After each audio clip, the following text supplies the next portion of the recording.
Et le Sénégal s'est réveillé ce matin avec l'espoir de changements imminents. Hier soir, le pays a écouté attentif l'intervention de Bassirou Diomaye Faye, le vainqueur de la présidentielle. Il est désormais félicité de toutes parts par ses principaux adversaires, d'abord par le président sortant Macky Sall et même par d'autres chefs d'État comme le président français Emmanuel Macron. Dans son intervention, le futur président du Sénégal a donc promis de gouverner le pays avec humilité et transparence. Ce sont ces mots prononcés donc il y a quelques heures. Elimane Dao, bonjour. On vous retrouve en direct de Dakar. Ce programme de rupture suscite beaucoup d'attentes dans le pays. Quel est le climat qui règne au lendemain de cette intervention ?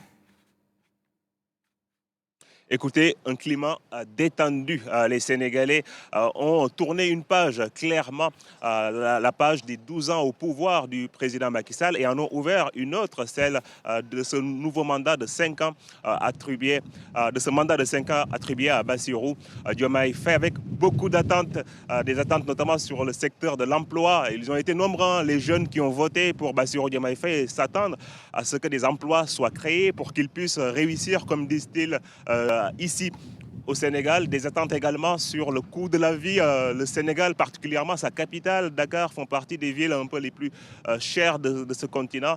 Les Sénégalais s'attendent à ce que le coût de la vie soit baissé, mais aussi à ce qu'il y ait une réconciliation nationale. Bassirou Diomaye Faye l'a lui-même affirmé ce lundi soir lors de sa prise de parole que c'était l'un de ses chantiers, le fait de réconcilier ce pays qui a été divisé, clivé, fracturé ces dernières années avec cette dualité politique entre Ousmane Sonko et le président Macky Sall. Voilà, c'est le défi qu'il doit relever. Il a affirmé lors de sa prise de parole, Bassirou Diomaye Faye, que les Sénégalais avaient voté pour la rupture, qu'il s'engageait à gouverner avec humilité, mais aussi à se battre contre la corruption, qui est un des thèmes de campagne favoris d'Ousmane Sonko et de Bassirou Diomaye Faye depuis leur entrée en politique. Actuellement, on s'attend maintenant de savoir quelle sera la suite.